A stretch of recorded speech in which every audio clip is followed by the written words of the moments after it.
Կիևի թաղամասերից մեկում ռուս մի տղամարդ կրակ է բացել անցորդների ուղղությամբ, ինչի հետևանքով կա 5 զոհ։ Այս մասին Reuters-ի փոխանցմամբ հայտնել են իշխանությունները։ Կրակ բացած անձը սպանվել է ոստիկանության հատուկ գործողությունների ընթացքում։ Ուկրաինայի անվտանգության ծառայությունը հայտարարել է, որ դեպքը քննվում է որպես ահաբեկչական գործողություն, սակայն շարժառիթի վերաբերյալ մանրամասներ դեռ չեն ներկայացվել։ Նախագահ Վոլոդիմիր Զելենսկու խոսքով կրակոցները տեղի են ունեցել Գոլոսիևսկի շրջանում, որտեղ վիրավորվել է եւս 14 մարդ։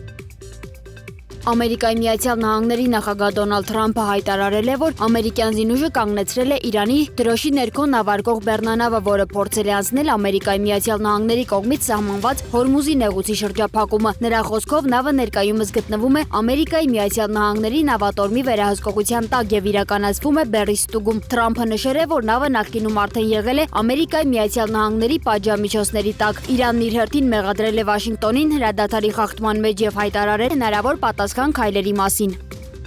Ամերիկայի Միացյալ Նահանգների նախագահ Դոնալդ Թրամփը հայտարարել է, որ ամերիկացի բանագնացները վաղը երեկոյան կլինեն Պակիստանի մայրաքաղաք Իսլամաբադում Իրանի հետ բանակցություններ վարելու նպատակով։ Նրա խոսքով փոխնախագահ Ջեյդի Վենսը այս անգամ չի գլխավորի պատվիրակությունը։ Թրամփը նշել է, որ Վաշինգտոնը Թեհրանին առաջարկում է արդար եւ տրամաբանական գործարք, միաժամանակ զգուշացնելով, որ մերժման դեպքում Ամերիկայի Միացյալ Նահանգները կարող է թիրախավորել Իրանի էներգետիկ ենթակառուցվածքները եւ կամուրջները։ Իրանական պետական իրնագործակալությունն էլ հայտարարել է, որ Պակիստանի մայրաքաղաք Իսլամաբադում Իրանի եւ Ամերիկայի միջև բանակցությունների երկրորդ փուլի մասին տեղեկությունները չեն համապատասխանում իրականությանը։ Թեհրանի գնահատմամբ Ամերիկայի Միացյալ Նահանգների չափազանցված պահանջները, դիրքորոշման փոփոխությունները, հակասական հայտարարությունները եւ Հորմուզի նեղուցի շրջափակման շարունակումը խոչընդոտում են բանակցային գործընթացին։ Իրանն նշել է, որ ներկայիս պայմաններում արդյունավետ բանակցությունների համար էական հեռանկարներ չի տեսնում։